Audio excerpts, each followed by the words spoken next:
What's the deal, my brother? My guy, what's the word, baby? Ain't nothing, man. I'm on my 25th hour right now, man. I'm grinding it out, man. See, I got my bed going crazy. Like, hey, it's like that sometimes, you know. hey, no rest for the blessed. That's a fact. What's going on with you?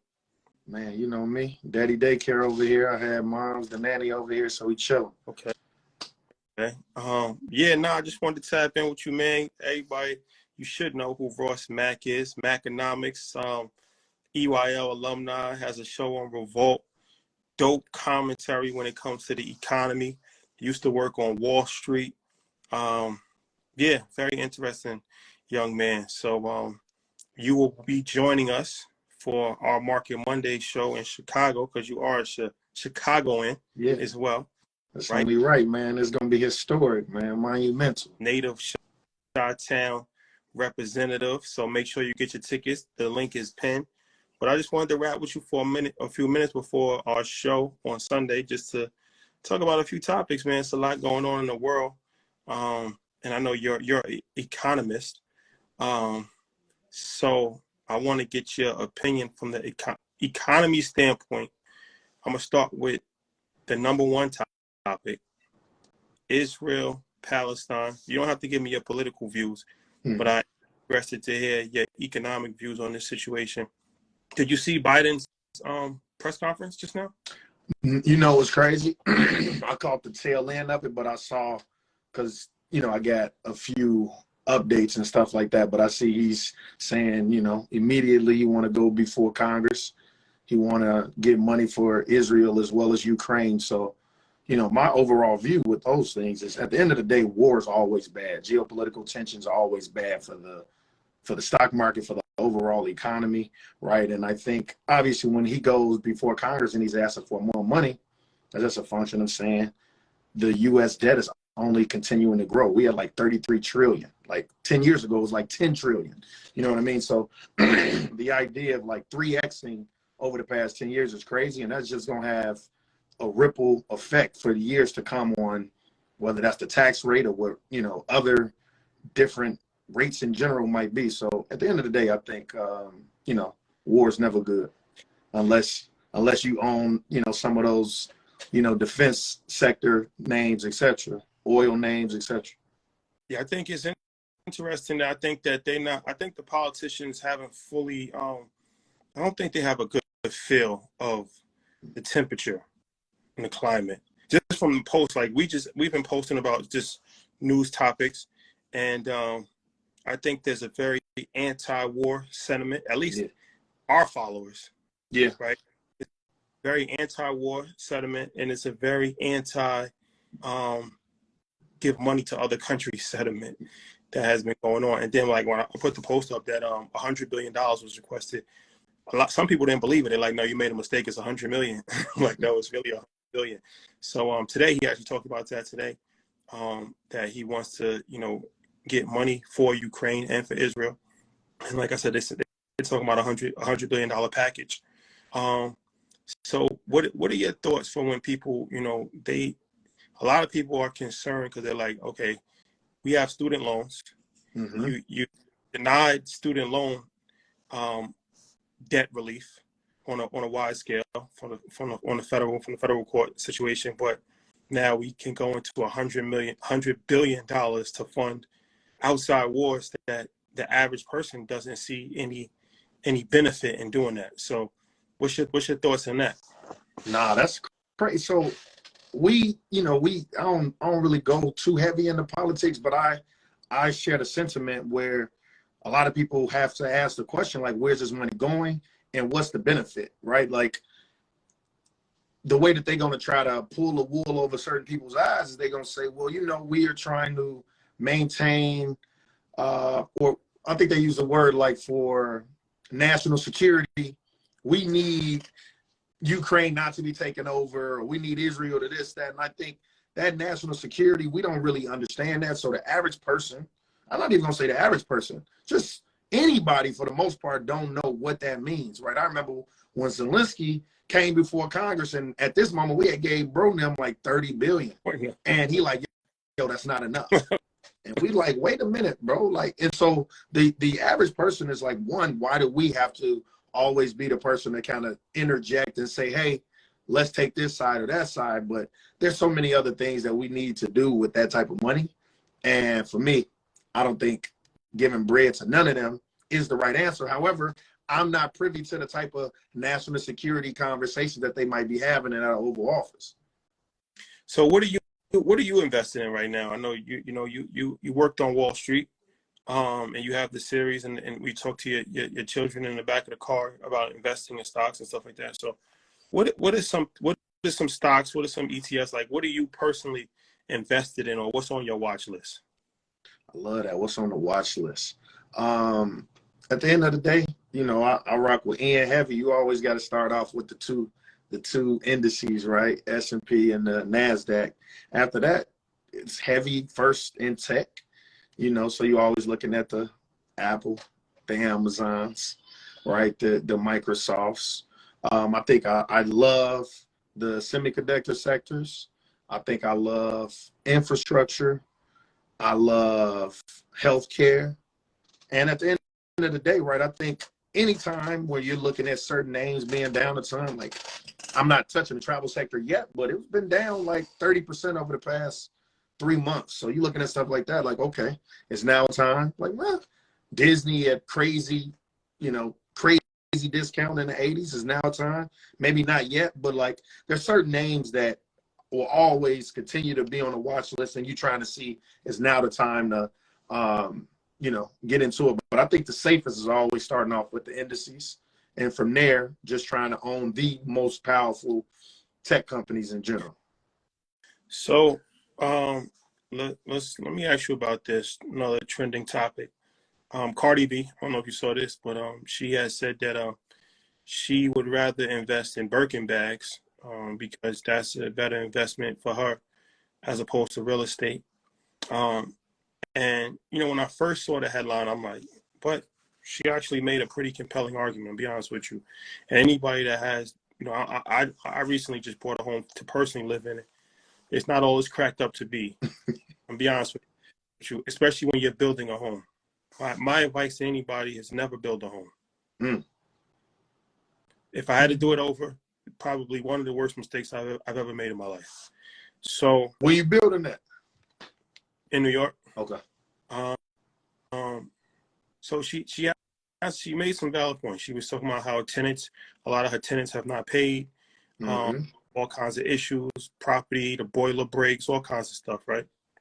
It's a situation. You could buy a stock and just not have anything to do with it at all.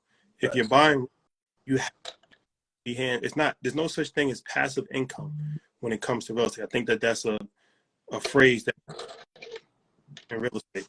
So what's your thoughts on Cardi B saying that Birkin bags are a better investment than real estate? So at the end of the day, right, you got to look at a Birkin bag and understand that that's a different asset class. So it's not apples to apples. You know what I mean? So if you look at a Birkin bag, if you look at Rolexes, if you look at wine, if you look at art, these are all different asset classes that, one, our people don't know nothing about. All we know about is whether it's real estate or stocks for the most part. And crazy enough, right, Rolexes have been doing better than the S&P over the past 5-10 years. And I got to look into Birkin bags, but they have been having a crazy. They've been appreciating like 20-25% per year. That's what I'm saying. They got a crazy IRR. And I had a home girl that worked at a consignment store, and she was telling me, like, man, it's a way that you even gotta be able to get into these places to bid on the Birkin bag. So it's a whole different asset class and the access to it. So at the end of the day, right, like scarcity gives anything value, right? And so there's only a certain amount of land in the world, but you being in New York, they just building on top of people. But I think that, real estate, to your point, it's so many things that you can't control, right? The economy down or interest rates higher and you're trying to sell your crib, and then it's so many things. But I love it. Like at the end of the day, there's nothing wrong with owning all type of different asset classes, because Birkins, that ain't nothing that I know, but I know the Rolex market and I understand that they appreciate it. And it's heavy. And so at the end of the day, I think it's obviously some stuff you got to do, right? Where it's like, you can still live in this house and it's going to appreciate. You're going to have all these different tax strategies that you can leverage, right? And all type of other stuff you can leverage. Now with a Birkin bag, I don't know if I buy a Birkin for 25 and I'm wearing it every day, or I'm if I'm a girl, I'm carrying it. I don't necessarily know if it's still going to hold that value. Now, if I'm buying a Birkin and I'm putting it in a case, and it's a crocodile and it was 50 racks, I come back in 4 years, now they discontinue making this, so it was only, that might be different. But I think I can wear my Rollie, long as it's in good condition, it'll still appreciate. So let me ask you this, because you have a pathway that I didn't have. Like, you went to an Ivy League school. You actually went to one of the best universities in the world, Wharton School of Business, right? Yeah. That's like one of the top business schools in the world. And then you worked on Wall Street. So you have a very interesting pedigree. What was your experience as a Black man going to an Ivy League school first? And then what was your experience working on Wall Street, which is probably 98% white? Hey, both of them, culture shocks. Especially like when you come from the inner cities. So I'm from Chicago, from the south side of Chicago. And going to Penn, going to the Ivy League, it was 6% Black. So instantly, I think, and I tell people this all the time, the greatest teacher is exposure. 6%? Right? I remember the greatest teacher is exposure. It ain't, everybody think it's like experience. When they say, oh, don't touch the iron because it's hot, and you a little kid, they gonna say, don't touch it, and you're not gonna know it's hot until you truly touch it. That's cool if we're looking at it in a very small lens. The greatest teacher is exposure. And one of the things I remember as a shorty coming from the South Side is I was exposed to, all right, it's other different races, it's very diverse, but it was a diverse way of thinking too, though, right? And so now you're in class with kids whose dads are CEOs or foreign dignitaries, mom's rich as hell from Italy, or all different cultures, right? And the crazy thing was how people, like, we have trunk parties, we go the way to school. It was a kid that I was in econ class with, and to this day, this changed my life because he was day trading in class. Asian kid day trading in econ class. This is in 2008. So the big recession, bro, day trading, and his graduation gift, his dad gifted him a portfolio, as opposed to, the trunk party and a little money, and I'm gonna buy a new computer without, like, bro. So just the way of thinking was completely. Are you saying a trunk party? Y'all got them in New York? I'm not familiar with a trunk. What is a trunk? A trunk party in Chicago. Maybe that's a Chicago stuff. Sound off in the comments if you've heard a trunk party. Black people know what a trunk party is. It's literally they going away to college party where, you're getting your gifts or you getting money. It's like the idea is like that, like a trunk is like a suitcase. You know what I mean? A trunk. So you put in your gifts. There we go. A few yes sirs. But the reality is a trunk is they putting stuff in there which you're going to take with you to college. Okay. So it's pillows, sheets, whatever it is. You know what I mean? But what I'm saying, a baby, the coat, baby shower almost. Damn near. Yeah. There we go. Send kids off to school with a trunk full of stuff they're going to need. And so that ain't no way that's just Chicago. G. I got. I never heard of a trunk party before. It's a good idea. It's a good idea. I'm not familiar with a trunk party. It's definitely evolved where it ain't no actual trunk, but I could imagine back in the day, it was a true trunk. But a trunk, just a hardcover suitcase. You know what I mean? But the crazy thing is, like, the cultures are so different, though, where, you know what I mean? You going to school and you know what you're going for. You groomed at a young age where it's like, I came back to the city, right? One, the access to, having the Wall Street firms on the Ivy League campus recruiting for their jobs, whereas some of my peers I went to high school with and some of the homies, they coming back and they just bragging on how many girls they may have had, and they just chilling in Chicago, where the culture where I was at Penn, everybody was trying to get an internship or trying to, pad their resume so that they can go to the respective careers that they moms and dads already was putting them on that path to. And so at the end of the day, exposure is crazy because it's just going to help you understand the world from different lenses. And it's going to expose you to different ways people are making money, right? Like if you only from, you know, East New York, or you from Flatbush, and these are people in your hood, you're only going to know what the most successful person in that hood has done. I'm from South Shore, so whoever was, you know, we see the people make it out, oh, this athlete or this type of person that's top D-boy. Just a few, you know, you might see a doctor here and there, but now you're exposed to different levels of wealth, right? Like I thought I knew what rich was in high school, but college let me know what wealth was. And then working on Wall Street was crazy. Before you go to the Wall Street thing, I want to talk about that. You said something, you talked about your friend that was investing. He was the first person that you saw day trading. So the crazy thing is, this was probably, it was the year that Donovan Mitchell got drafted. I forgot what year that was, but that was probably maybe like 20. Spider? Yeah, 2014 or something like that. 15. Yeah, it was a while ago. But so I know his family. I know Donovan Mitchell's family, right? So I went to it was in the Garden. The draft that year was in Madison Square Garden. Mm. So I was already a professional. I was already in my 20s working as a financial advisor. And I went to the draft, and they had a suite. His family had a suite in the draft.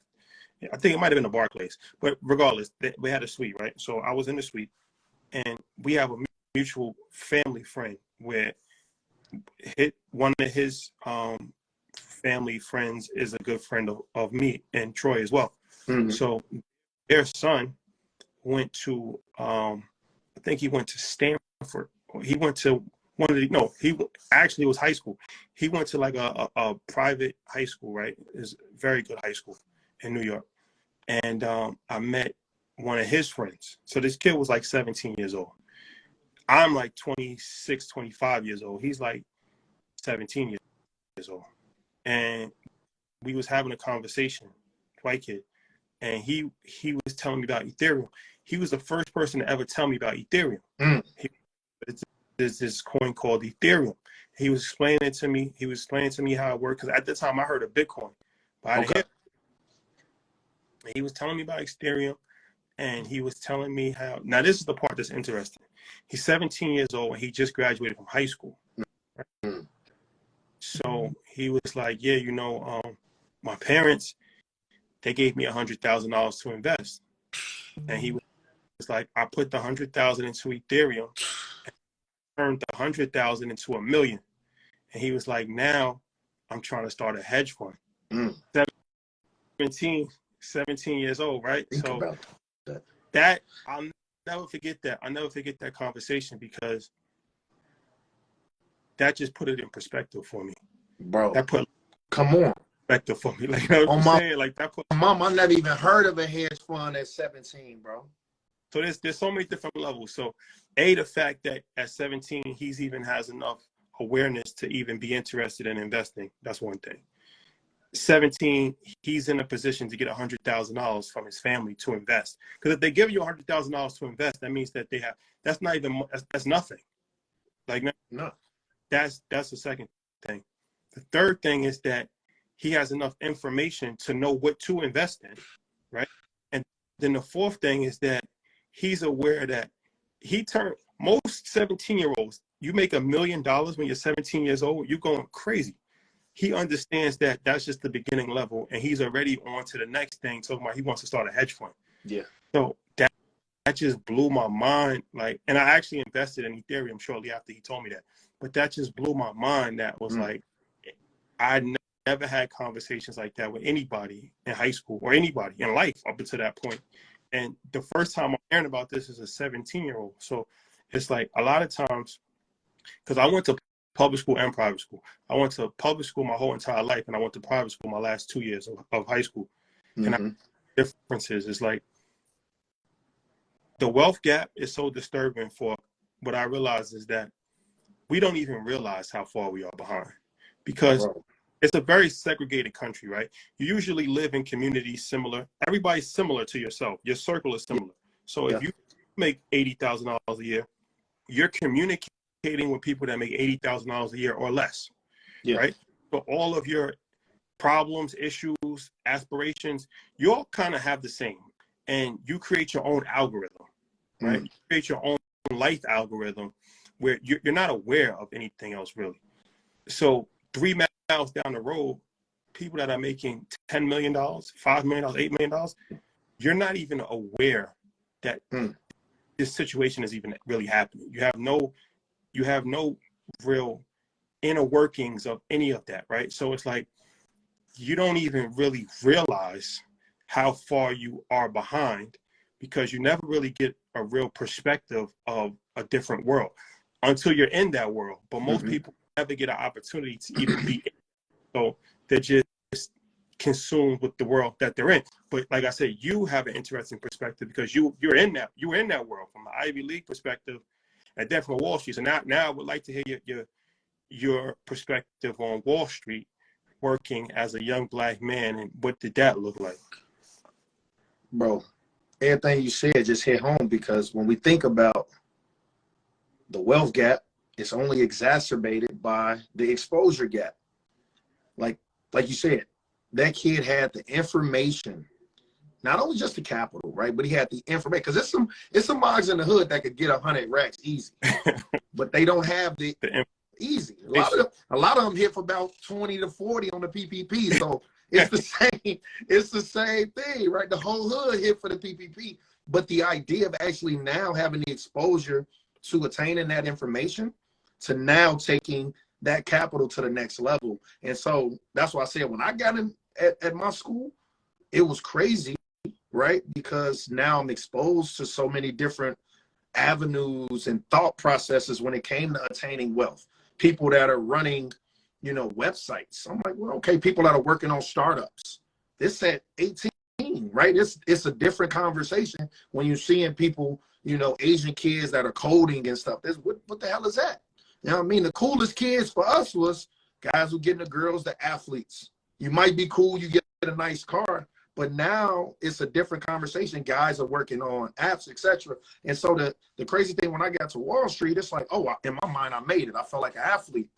But I just realized that it was a small stepping stone to what else the world had to offer, because, I got on the desk in 2012 at Morgan Stanley, and I was the first black guy on this trading desk in the history. That's crazy, 2012. But the greatest thing, once again, about the first black person on Morgan Stanley's trading desk ever? No, hell no. On my particular desk, I was on the high yield desk. Okay. Yeah, on the high yield desk. There was other brothers on there, one guy over there, IG, Munis, and one dude upstairs in rates. And yeah. But no, on my particular high yield, leverage loans, distressed, I was the first. And working full time. They might have had one that was an intern, but that wasn't, But now to really talk about the exposure, because if anybody's ever been on a trading desk, you're side by side, back to people, and it's just long rows, and everybody got 6 computer screens or 3 to 4, whatever, right? And the greatest thing was, one, the conversations that you're exposed to, right? You hear people talk about what they're investing in, and then things that you just see where people checking their 401k. And I remember the first time I seen real bread was, I'm walking down my aisle, and one of the MDs, he wasn't even the head on the desk. He was just a MD, a managing director. He checked his 401k. He had like $3 million in there. So he rebalancing stuff.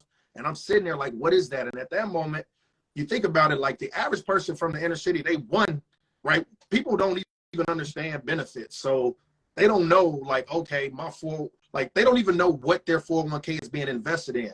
Half of them, it might be a target date fund. Some of them is getting a money market fund, which is cash equivalent. So your money really ain't growing.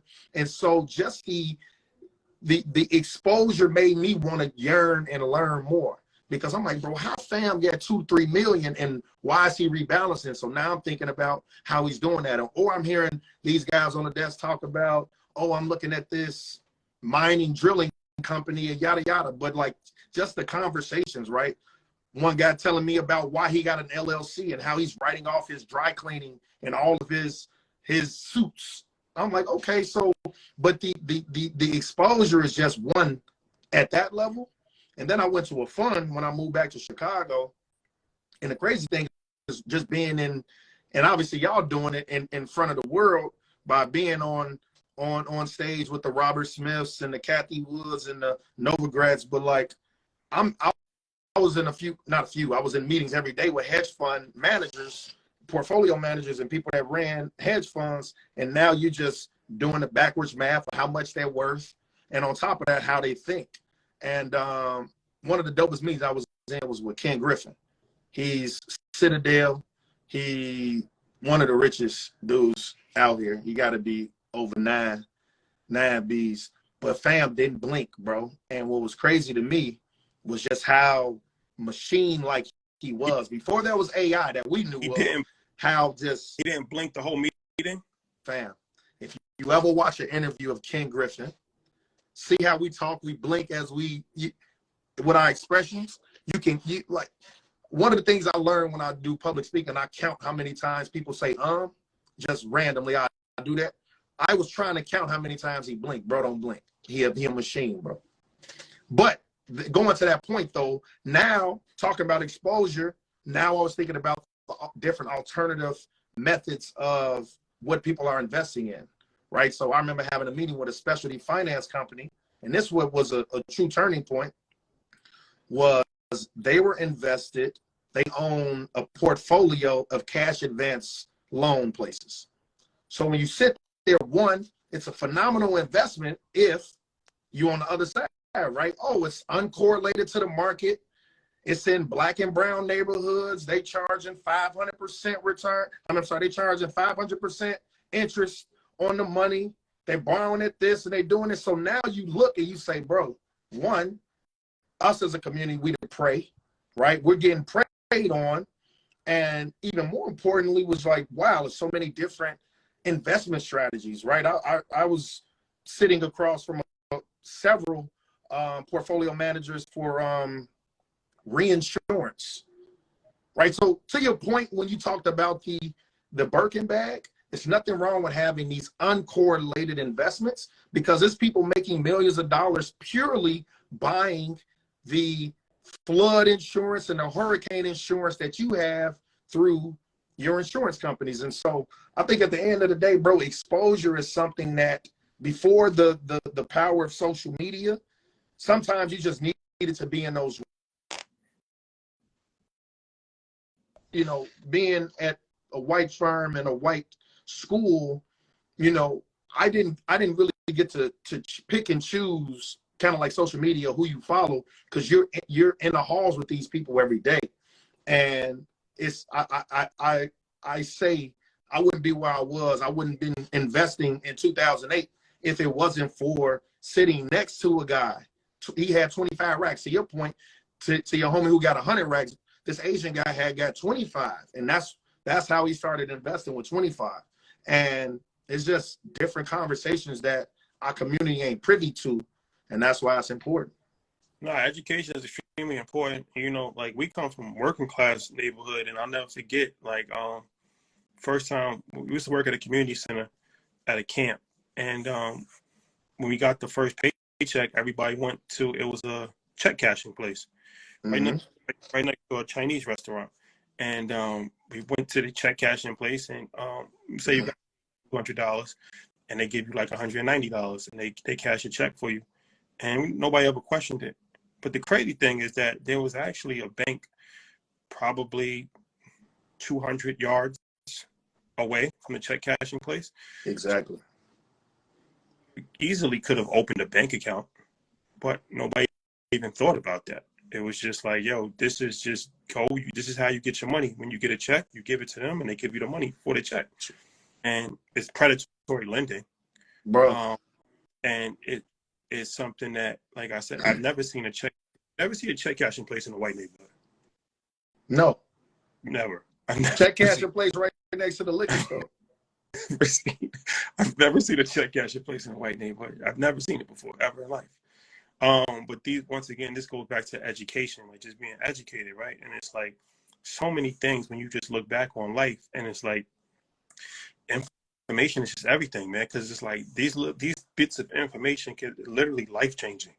Like what you don't know is going to keep you in the same position that you're in forever, for generations, right? And just learning something different can actually change your life, but now your whole family's trajectory going forward. Yeah, bro. Like the idea of people should get mad at the fact that there's no currency exchange or cash advance, none of that in the white neighborhood, but it's going to be in the black and brown. Seldom will it be in the Asian or Indian neighborhood,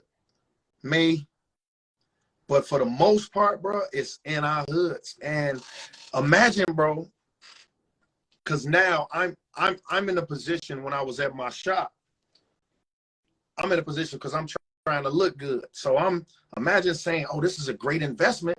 It's traditionally uncorrelated to the market. It's crazy returns. You know, these people are getting money and their return on the capital that they're either lending out or, you know, it's 200, 300, 400, 500%. And so when you're sitting there looking at that, it's not until you like take the blinders off, you're like, wait a minute, gang. We at the dinner table, you know what I mean? And so to your point, like information not only could change your life and the trajectory of your family, but it's so important to understand what we consume.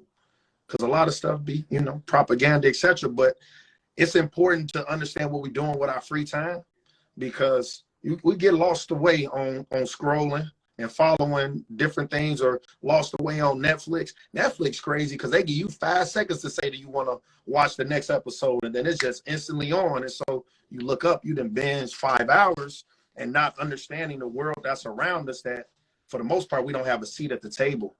We not owning nothing. And so like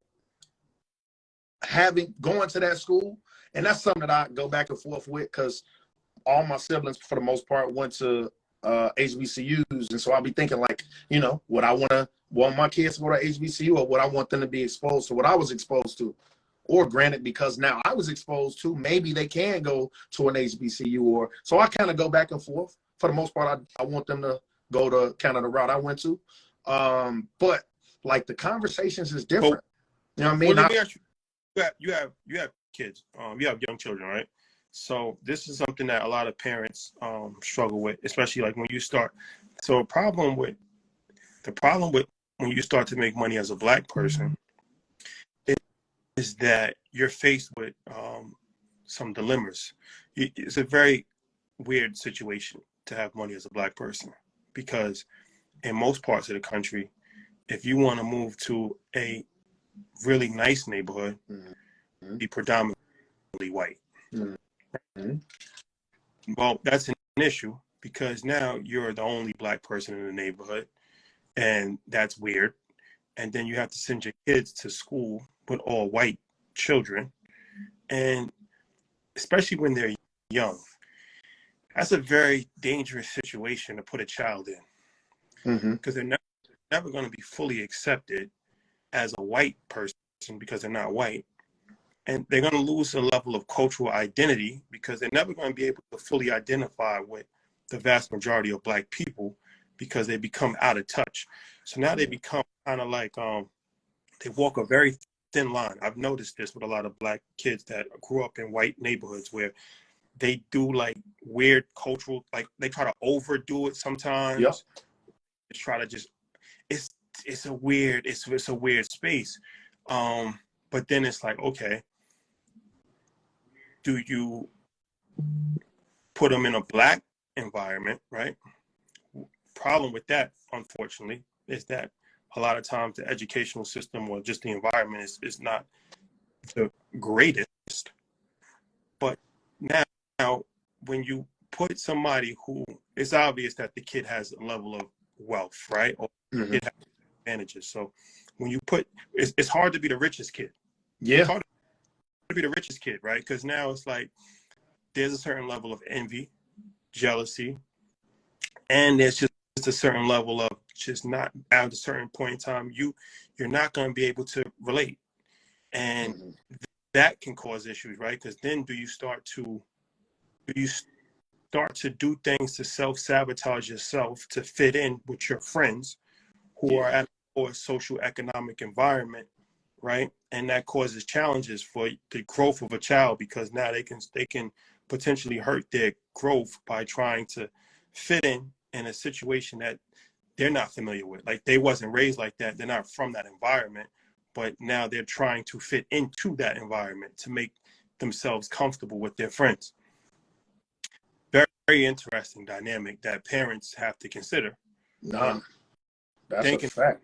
what's best for your child, right? So what's your thoughts on that? You know what's crazy? And because I went to school on the East Coast, I understand that dilemma is even harder for y'all, because for the most part, you asking the difference between private school and public school, right? PS and all the name of y'all schools got a number on it type shit. And Chicago, lucky enough, there are a few good enough public schools that are diverse, where you might have 25 this, 30 that, 20 this, 15 that, where it's like really diverse. And that was my experience in Chicago. And thanks to moms, because I didn't go to my neighborhood school. I went to a school I had to test in for elementary school. If I would have went to my neighborhood school, 100% black, 100% underfunded, right? But luckily, I went to a school where it was very diverse. I had white friends. I don't remember him coming over to my house, but I went over to his. You know what I'm saying? And then the same with high school. I went to Whitney Young, same school Michelle Obama went to, and it's one of the more diverse. But I think that's a real crazy question, because even there, right, you kind of know who the rich kids' sons and daughters is. And I think to a level of comfort, you can ask yourself, right, because I got homies here that went to, private schools, etc. And those where you're going to be one of a few on the black side. But I think that dilemma is way harder on the East Coast, because we got a few decent schools here that's on the public side. So you ain't got to pay no bread. And it's going to give your kid the ability to be able to almost be more chameleon-like, because at the end of the day, my kids will not be able to relate to my upbringing. They just won't. Now, they're not going to necessarily be able to relate to some of their white counterparts' upbringing either, especially if I move to like you say, a predominantly white neighborhood and we go to that neighborhood school. But to actually have that self-identity and ensure my kid don't have that imposter syndrome, I think it's important to, one, let them continue to know their cousins, let them continue to hoop in them tournaments, in those basketball tournaments, and do those type of things. But that's a crazy question, only because I know what you're thinking about.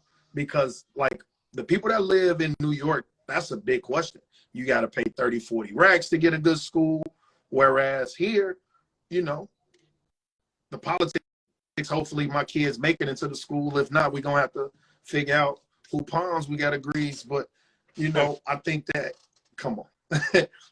That what's them famous people that was at Stanford, the actress that got into. I don't feel bad for she did the right thing. But I think that's a crazy thing though, because that identity crisis is real, and especially in Chicago, because what we see is perceived, or other many inner cities, is like, this don't make you black because, what I'm saying, you drilling and all that, like, nah. So it's different elements that you definitely want to ensure that you, one, protect your kids from, two, getting them the best education. But like, I get what you're saying, and once again, I plan to live in the best neighborhoods. However, I want them to be in a position to go to a mixed school though. Like, I'm very big on, I don't want to live in a white neighborhood. I don't think I would feel comfortable. I do want to get that. I'm comfortable in a diverse community. Yeah. Diverse community. But there's not a lot of diverse communities. So there are diverse communities out there. You just have to seek it. But yeah, if you're fortunate enough to live like in PG County, that's a pretty affluent black sub, and that's good. Or like Baldwin Hills in Los Angeles. Yep. In Atlanta, there's a lot of places in Atlanta, right, where you have like thriving black upper class. That's important. But unfortunately, we don't have a lot of those communities in America. We have like pockets here and there. Yeah. But there's not a lot of black thriving upper class. Nobody ever talks about that. We need a black upper class community. Yeah. We always try to say like, okay, the black middle class, but the black middle class has been stagnant for 70 years. We need more black upper class neighborhood. Yeah, and I think and when you kind of, I took a psychology class and they was trying to talk about what the black elite upper class would look like. Is the parents are sending their daughters and having cotillions and or the Jack and Jills of the world. But to your point, like where they all live, and like you say, PG County heavy. I went to school with a lot of them. Baldwin Hills. I had a classmate that was on that TV show. But yeah, like, you know, Chicago, I guess. Yeah, ours is more diverse. You know, if you live in, I mean, you got. Cause what's in like Bronzeville? I was just about to say you got Bronzeville, but it's still some elements there too, though. Some elements. Some elements. It's not unknown for Mark. You know, it's elements everywhere. You know, so it's those are the unfortunate realities. It be real shit going on. Oh man, it's an interesting conversation. Like I said, this is stuff that, you know, unfortunately, like, you know, black people, we gotta deal with so much stuff, man, that other people don't think about. Other people can just get money and just pay their taxes. That's all they gotta worry about, just paying their taxes. We gotta get money, think about how do we want our kids to grow up, how much exposure do we give them. We gotta think about like people that we know from the old neighborhood that still, you got relatives that want a little bread. Lingering street elements that still have some. You never really fully escape this situation if you're black. It's called survivor's remorse. And at the end of the day, what they say, birds of a feather flock together, but to a degree, you're going to feel a little bit guilty if the people that you've come up with, you guys, you know, go in different paths. However, once again, if information is the equalizer, I feel compelled at a minimum to try to give them the information that I have come across in my world that can hopefully help elevate them. At a minimum, they kids. At a minimum, I want to make sure every one of the homies got life insurance at a minimum. Just at a minimum, why wouldn't we, right? Like, and so, you know, to that point, like you say, it's most white kids that I went to school with, they graduate. They're not thinking about having to start work right away, because most of them, right? But once again, I went to a different type of school. They're not thinking about having to start, you know, work right away because, well, they might not have had to take out no student loans. They mom and dad might be able to pick up the phone to get them whatever type of job. So, right, they senior year might just been more lavish, or better yet, they might have said, you know, I want to go backpacking in Europe for a year and find my true passion. Where it come to us, like, bro, the free, like, money gives freedom. It gives access to the stuff that other people don't have. And one of the greatest safety nets, or one of the greatest things I want to try to give my kids is that freedom. Because I said, bro, if Mark Zuckerberg parents was broke, we would never have had Facebook. Think about that, bro. If you from the hood and you tell your mama, I'm in Harvard, I'm finna drop out because I want to work on an app, well, you don't come home. You know what I'm saying? Like the level of even trying to articulate that to your mom or your dad. Think about that, bro. You know what I'm saying? Like, and so the idea, and you know, people, they say, oh, well, such and such he only got that business because he got a loan from his parents. I mean, his parents did the right shit. Like, who wanted their kid to start off from square one? And so there's a level of freedom that I was damn near jealous of, because I'm, wow, how fam don't you just traveling the world? You ain't got no student loans. You ain't got no relative asking you for no bread. That's crazy. You know what I'm saying? Like, I remember when I started in New York, bro, I'm living in Harlem. I'm living with other black people, to your point, but I was trying to get the cheapest rent. My rent might have been $14.50 my first year in 2012. The people I'm working with, I'm asking them where they live. Oh, I'm in Cherry Hill. Bro, everybody lived damn near. I'm in, you know what I mean? I'm in like everything. I'm in Gramercy Park.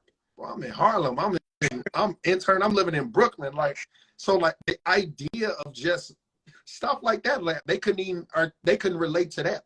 Where's Harlem? Like, or oh wow, okay. Then to your point of the trying to be accepted, oh, I live on the Upper East Side. Then you say, oh, where? Oh, 125th or 119 is different. All the way up Upper East Side. It hit a little. Oh, just slightly north of the park. It hit different.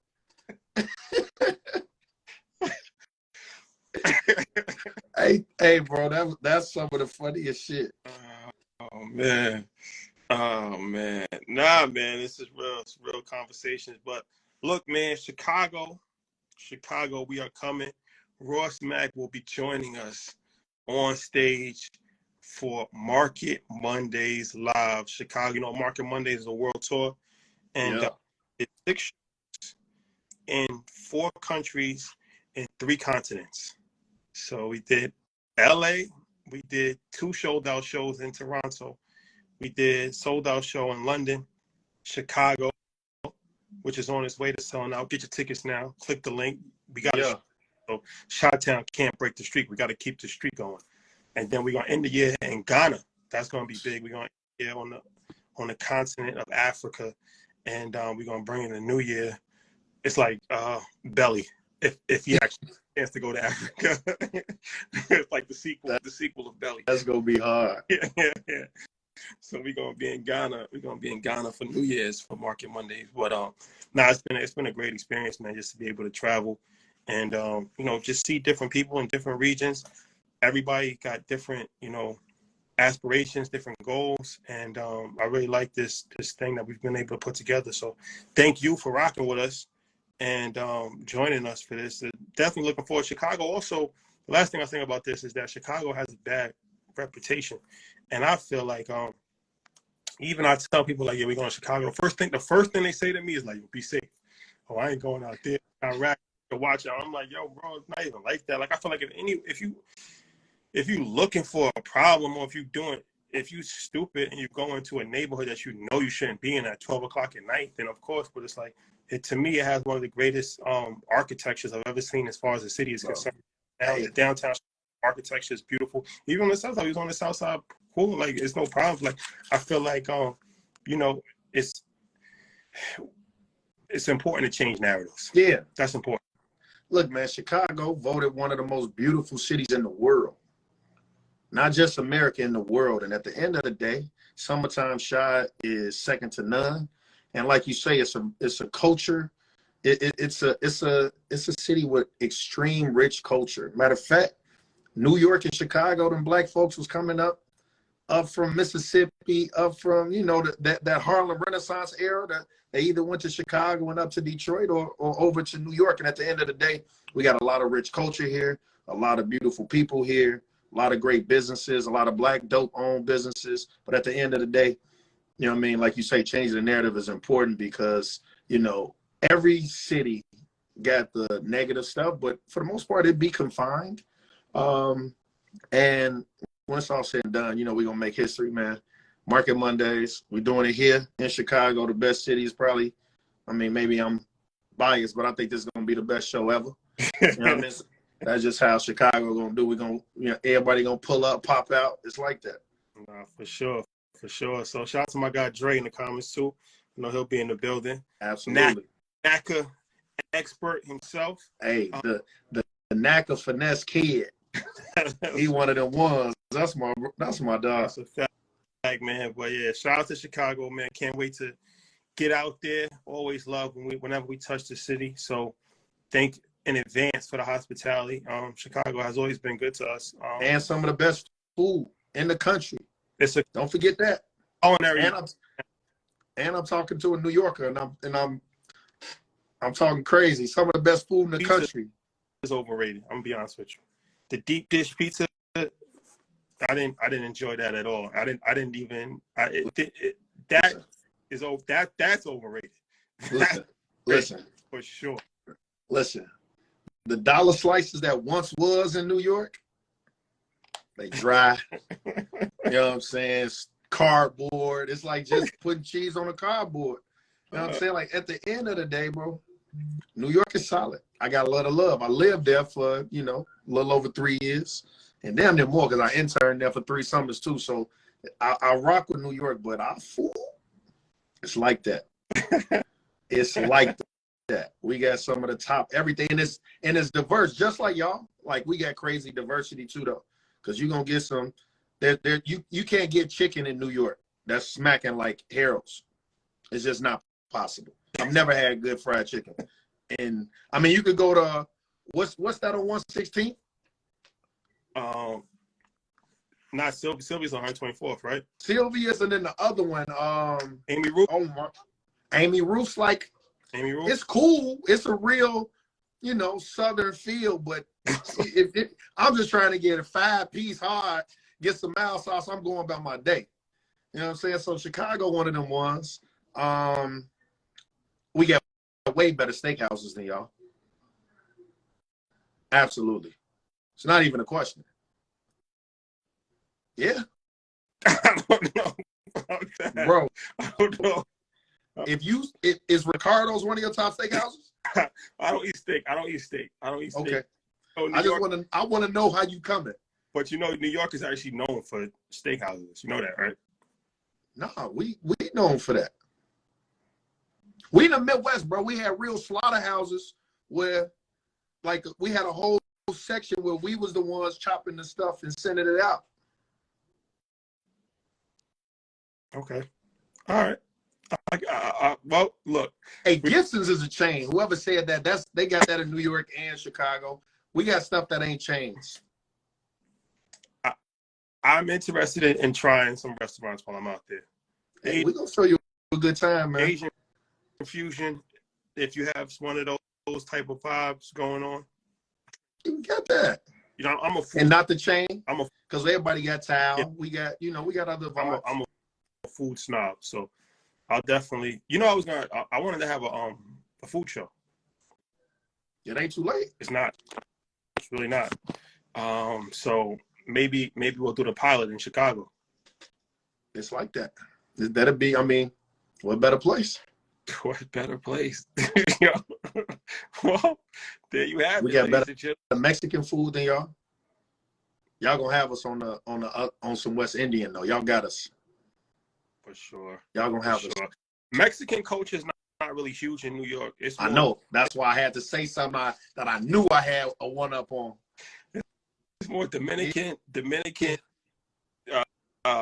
definitely Jamaican, West Indian for sure. Chicharrones. I lived in Spanish Harlem. I'm already knowing.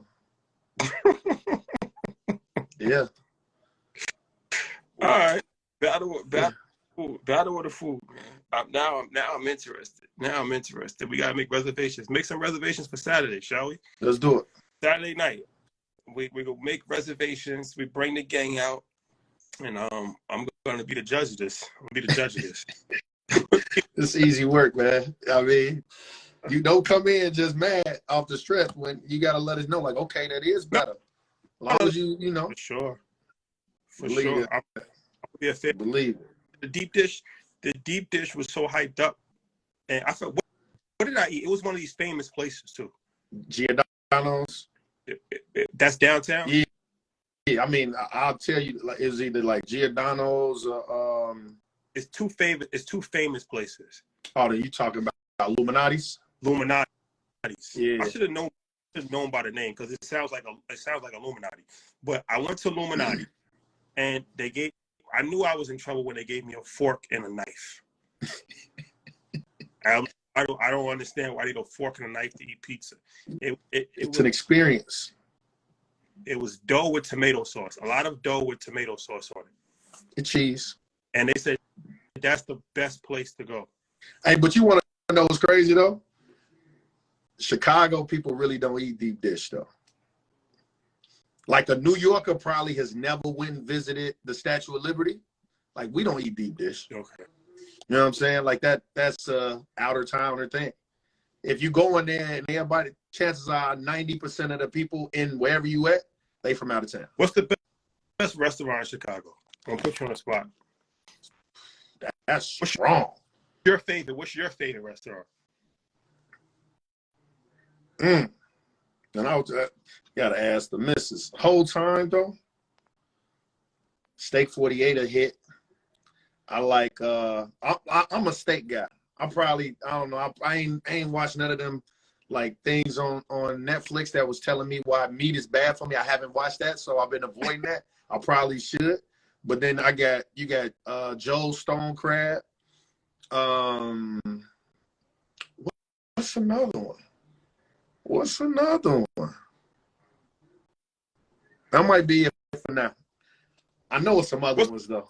The one that we went to that time. That was we pulled up on the boat.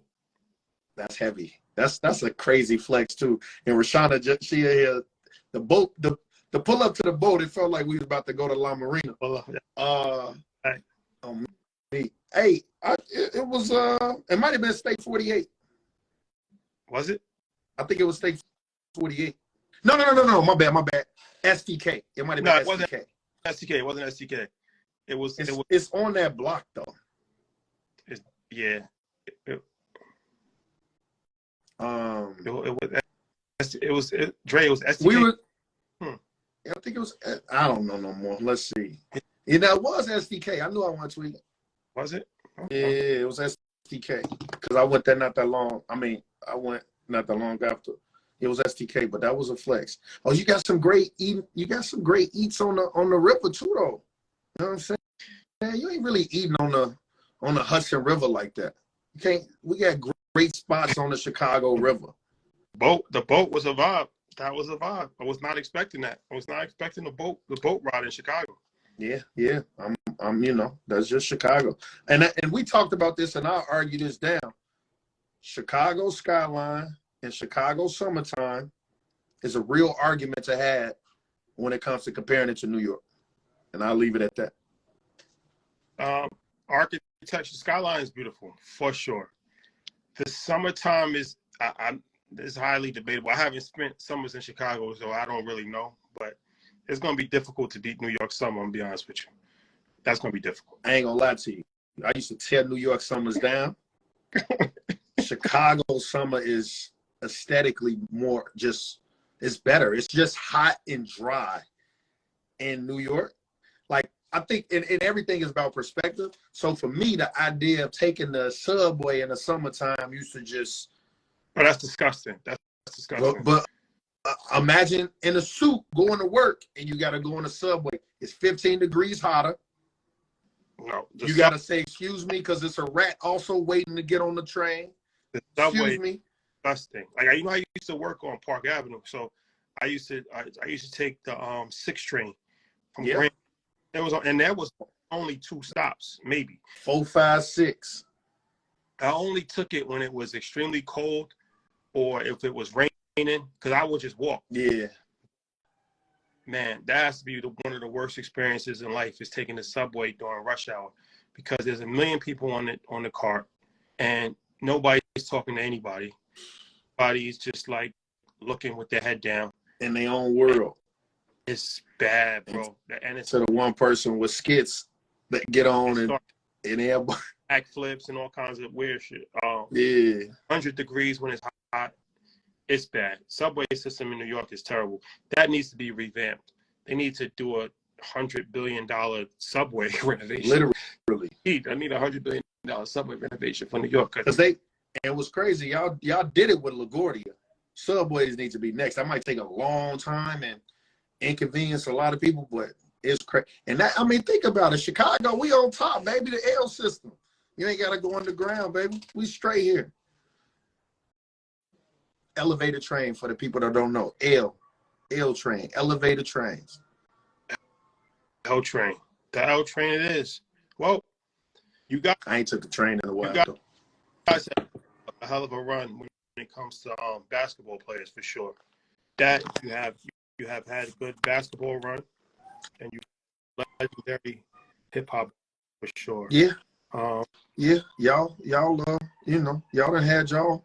Obviously, when it comes to the hip hop, obviously y'all got the Yankees, and Knicks ain't never did nothing in life, but Giants had a good run in this lifetime. The Giants have won 2 Super Bowls for sure. The Bears, I don't think that they've won since 88. 85. But we went in what was that, 2016? Yeah, What am I capping? What was that, 2006. 2000. Damn. Yeah. But don't worry. I got a good feeling. I got a good feeling. Oh, man. Well, Ross, always a pleasure, my brother. I will see you this weekend. You already. I'll see you Saturday, boy. Safe trip. Chicago. Get your tickets, everybody. Click the link. Ross Mac will be in the building. Rashawn Scott will be in the building. 19 Keys will be in the building. Ian Dunlap will be in the building. Myself and Troy. We got some good things that we got planned for the Midwest. So thank you, guys. Ross, holla at you, bro. My boy, love. Respect, baby. All right, bro. Peace.